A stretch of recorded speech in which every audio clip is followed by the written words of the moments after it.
Friends ఈసారి అరకు వెళ్ళినప్పుడు అరకు వ్యాలీకి 35 కిలోమీటర్ల డిస్టెన్స్లో ఉన్నటువంటి బొర్రా కేవ్స్కి అయితే వెళ్ళామండి.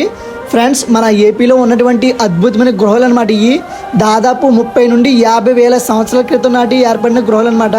సో దీని ఎంట్రన్స్ అయితే ఈ విధంగా ఉందండి. ఎంట్రన్స్లోకి వెళ్ళగానే మనకి సన్లైట్ కనిపించే ఒక వెలుతురు అయితే కనిపిస్తుంది అనమాట. ఈ ప్లేస్ చాలా బాగుంటుంది, కానీ కొంచెం రిస్క్ అనమాట. ఇక్కడ మనందరికీ మాయాద్వీపం షో తెలుసు కదండి, దాన్ని తలదన్నేలా ఇక్కడ రియాలిటీగా ఏర్పడిన కేవ్స్ అనమాట. ఈ గుహలు ఎలా ఏర్పడ్డాయో సింపుల్ గా చెప్పేస్తాను చూడండి. మనందరికీ కెమికల్ రియాక్షన్ తెలుసు కదా, సో అదే ప్రాసెస్ వల్ల ఏర్పడ్డాయి అనమాట. ఈ గృహంలో సున్నప్రాయి కరిగి వివిధ ఆకృతుల్లో మనకి కనిపిస్తుంది అనమాట. ఈ కేవ్స్ నుంచి ఇంకా కొంచెం పైకి వెళ్తే పైన ఒక టెంపుల్ అయితే ఉందండి.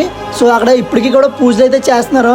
ఎవరైనా సరే ఈ కేవ్స్కి వచ్చినప్పుడు ఒక ప్లేస్ లో గమనించండి, ఒక శివలింగం లాంటి ఆకారం పైన ఇప్పటికీ కూడా నీళ్లు పైనుంచి పడుతున్నాయి అనమాట. సో ఇది కూడా నేను రికార్డ్ చేశాను చూడండి ఎలా ఉందో. సో అవి ఎక్కడి నుంచి పడుతుందో తెలియట్లేదు వాటర్ కూడా. ఈ గృహంలో మైనస్ పాయింట్ ఏంటంటే మనం పైకి ఎక్కేటప్పుడు ఒక మెట్ల స్టాండ్ అయితే ఉందండి, అది కొంచెం రిస్క్ గా ఉందన్నమాట. చాలా మంది ఇబ్బంది పడుతున్నారు. అరకు వ్యాలీకి వచ్చినప్పుడు మీలో ఎంతమంది కేవ్స్కి అయితే వచ్చారో కామెంట్ అయితే చేసండి. Tata bye, see you.